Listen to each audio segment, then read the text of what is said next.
ഇന്നത്തെ തെരച്ചിലിൽ ഒരു മൃതദേഹം കൂടി കണ്ടെത്തിയിട്ടുണ്ട്. നാളെ വയനാട്ടിലെത്തുന്ന പ്രധാനമന്ത്രി നരേന്ദ്രമോദി ദുരന്ത മേഖല സന്ദർശിക്കുന്നുണ്ട്. കേന്ദ്ര ആഭ്യന്തര ജോയിന്റ് സെക്രട്ടറിയും ഇന്റർ മിനിസ്റ്റീരിയൽ സെൻട്രൽ ടീം ലീഡറുമായ രാജീവ് കുമാറിന്റെ നേതൃത്വത്തിലുള്ള കേന്ദ്ര സംഘം ആണ് ദുരന്തബാധിത പ്രദേശത്ത് എത്തുകയും ചെയ്യുന്നത്. ഡാൻ കുര്യൻ ചേരുന്നുണ്ട്. ഡാൻ, നേരത്തെ മന്ത്രിയുടെ പ്രതികരണം ഡാൻ നൽകിക്കഴിഞ്ഞു. ഇത് ദേശീയ ദുരന്തമായി പ്രഖ്യാപിക്കണമെന്ന ആവശ്യത്തിൽ ഉറച്ചു നിൽക്കുന്നു.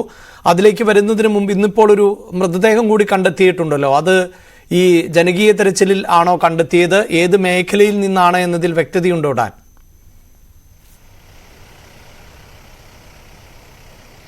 അഭിലാഷ്, ഏത് സ്ഥലത്തു നിന്നാണ് ഈ മൃതദേഹം പൂർണ്ണമായി അല്ല, മൃതദേഹ ഭാഗമാണ് കണ്ടെത്തിയിരിക്കുന്നതെന്നാണ് വിവരമാണ് നമുക്ക് ലഭ്യമായിരിക്കുന്നത്. പക്ഷേ ഏത് സ്ഥലത്ത് നിന്നാണ് എന്നതടക്കമുള്ള കാര്യങ്ങളിൽ വ്യക്തത വരേണ്ടതുണ്ട്. ഞങ്ങളിപ്പോൾ നിൽക്കുന്നത് മുണ്ടക്കൈ മസ്ജിദിന് സമീപത്താണ്. തകർന്നടിഞ്ഞ മസ്ജിദിന്റെ ഇപ്പോഴത്തെ രൂപം ഇതാണ്. ഇതിന് സമീപത്ത് മന്ത്രിമാരുടെ സംഘം, മന്ത്രി മുഹമ്മദ് റിയാസ് അടക്കമുള്ളവർ, ഈ ജനകീയ തിരച്ചിലിന് നേതൃത്വം നൽകുന്ന മന്ത്രിമാരടക്കമുള്ളവർ ഇവിടേക്ക് എത്തിയിട്ടുണ്ട്. തിരച്ചിൽ ഈ ഇരുവശങ്ങളുമായി പുരോഗമിക്കുകയാണ്. മസ്ജിദിന് വലതുവശത്തുള്ള ഭാഗങ്ങളിലാണ് ഇപ്പോൾ നമ്മൾ നിൽക്കുന്നത്. ഇടതുവശത്തെ കാഴ്ച അത് വളരെ ഭീകരമാണ്. അതായത് ഉറുമ്പ് തരി കണക്കെ മാത്രമേ ഇവിടെ നിന്ന് നമുക്ക് ഈ രക്ഷാദൌത്യത്തിൽ ഏർപ്പെട്ടിരിക്കുന്ന ആളുകളെ കാണാൻ കഴിയുന്നുള്ളൂ. കാരണം വെള്ളാർമലയുടെ ഈ ജനവാസ മേഖല തുടങ്ങുന്ന സ്ഥലം മുതൽ അവിടെ നിന്ന് ഇങ്ങോട്ട് ഏറ്റവും താഴെ ഭാഗം വരെ ഇത് തന്നെയാണ് കാഴ്ച. അവിടെ നിന്ന് ഈ NDRF-ഉം അഗ്നിശമന സേനയും പോലീസും അതിനൊപ്പം വിവിധ സന്നദ്ധ സംഘടനകളുടെ പ്രതിനിധികളും അടക്കം ചേർന്നുകൊണ്ടാണ് ഈ തെരച്ചിലിന് നേതൃത്വം നൽകുന്നത്. അവർക്കൊപ്പമാണ് 190-ലേറെ ആളുകൾ, 190-ലേറെ പ്രദേശവാസികൾ, പുഞ്ചിരിമട്ടം, അതോടൊപ്പം തന്നെ മുണ്ടക്കൈ മേഖലകളിൽ നിന്ന് അതിസാഹസികമായി ദൌത്യസംഘം ദുരന്തമുണ്ടായ ദിവസം രാവിലെ ജൂലൈ 30-ന് രാവിലെ രക്ഷപ്പെടുത്തിയവർ ആദ്യമായി, ഈ ദുരന്തത്തിന് ശേഷം ആദ്യമായി ഈ സ്ഥലത്തേക്ക് തിരികെ എത്തിയിരിക്കുകയാണ്.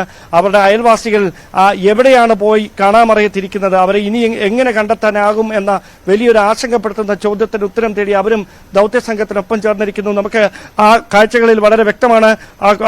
കിഴക്കാൻ തുക്കായ ചെരുവിലൂടെ ആളുകളെല്ലാം മുകളിലേക്ക് കയറുകയാണ്. ചെറിയ സംഘങ്ങളായി 5-6 പേരടങ്ങുന്ന സംഘം. അവർ ആ ഭാഗങ്ങളൊക്കെ വീടിരുന്ന ഭാഗങ്ങളാണ്. അതൊക്കെ ഒലിച്ച് അവിടേക്ക് നീങ്ങിയിട്ടുമുണ്ട്. അതുകൊണ്ട് തന്നെ അവിടെ നേരത്തെ മനുഷ്യവാസം ഉണ്ടായിരുന്നു എന്ന് തോന്നിക്കുന്ന യാതൊന്നും ബാക്കി വെച്ചിട്ടില്ല. ഉരുൾ അങ്ങനെ മുഴുവൻ തകർത്തെറിഞ്ഞിരിക്കുകയാണ്. അവിടേക്ക് തങ്ങളുടെ പ്രിയപ്പെട്ടവർ ആ മണ്ണിൽ പുതഞ്ഞിട്ടുണ്ടോ എന്ന് കണ്ടെത്തുന്നതിന് വേണ്ടി സാഹസികമായി ആ പരിശോധനകളുടെ ഭാഗമാകുന്ന ആളുകളുടെ ദയനീയമായ കാഴ്ചകളാണ് ഇവിടെ നിന്ന് മുഴുവൻ നമുക്ക് കാണാൻ കഴിയുന്നത്. അഭിലാഷ്, ഒപ്പം ഈ സൂചിപ്പിച്ചതുപോലെ പ്രധാനമന്ത്രി നാളെ എത്തുകയാണ്. കേന്ദ്ര സംഘമുണ്ട്. ഈ കേന്ദ്ര സംഘവുമായി മന്ത്രിതല ചർച്ചകൾ ഉൾപ്പെടെ നടത്തുന്നുണ്ട്. കൂടുതൽ ഒരു പക്ഷേ വയനാടിനൊരു പ്രത്യേക പാക്കേജ് പോലെ എന്തെങ്കിലും ഉണ്ടാകുമോ എന്നാണ് എല്ലാവരും ഉറ്റുനോക്കുന്നത്. അത്രമേൽ വലിയ ദുരന്തമാണ് ഒരുപക്ഷെ കേരളത്തിൽ തന്നെ നടന്നിട്ടുള്ള ഏറ്റവും വലിയ ദുരന്തം. ആ നിലയിൽ സർക്കാർ സംവിധാനങ്ങൾ ഏത് തരത്തിലായിരിക്കും കേന്ദ്രത്തെ സമീപിക്കുക എന്നാണ് മനസ്സിലാക്കേണ്ടത്.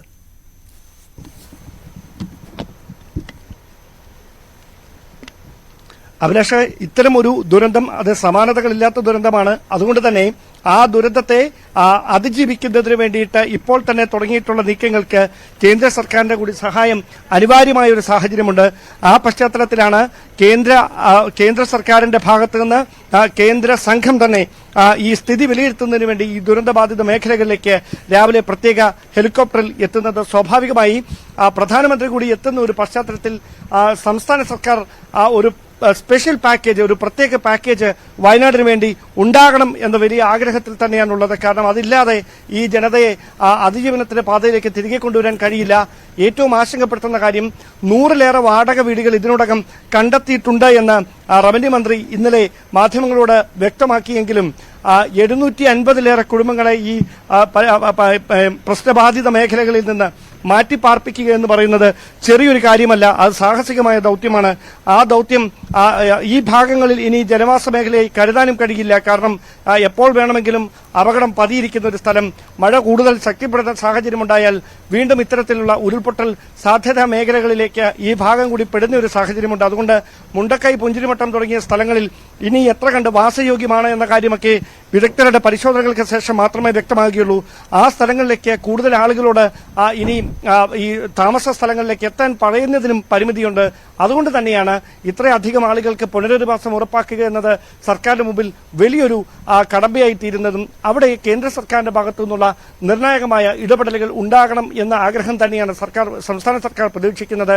പ്രധാനമന്ത്രി നാളെ എത്തുമ്പോൾ അദ്ദേഹത്തെ നേരിട്ട് ഇക്കാര്യങ്ങൾ ബോധിപ്പിക്കാൻ ആകും എന്നൊരു പ്രതീക്ഷ തന്നെ മന്ത്രിമാർ പങ്കുവെക്കുന്നു. അവിടെ കേന്ദ്ര സർക്കാരിന്റെ ഒരു സഹായം കൂടി സംസ്ഥാനത്തിന് പ്രത്യേകിച്ച് വയനാടിന് വേണ്ടി ലഭിച്ചാൽ സഹായഹസ്തങ്ങളുമായി എത്തുന്ന മറ്റുള്ളവർക്കൊപ്പം മുഖ്യമന്ത്രിയുടെ ദുരിതാശ്വാസ നിധിയിലേക്ക് ലഭിക്കുന്ന സംഭാവനകൾക്കൊപ്പം കേന്ദ്രത്തിന്റെ സഹായം കൂടി ഉണ്ടെങ്കിൽ ഒറ്റപ്പെട്ടു പോയ ഈ ജനതയെ ചേർത്ത് പിടിക്കാൻ അത് വലിയൊരു കൈത്താങ്ങായി മാറുമെന്ന പ്രതീക്ഷയിൽ തന്നെയാണ് സർക്കാരുള്ളത്. ഇപ്പോൾ വാർത്തയുടെ വിശദാംശങ്ങൾ ആണ് ഡാൻ കുര്യൻ പങ്കുവച്ചത്. പ്രത്യേകിച്ച്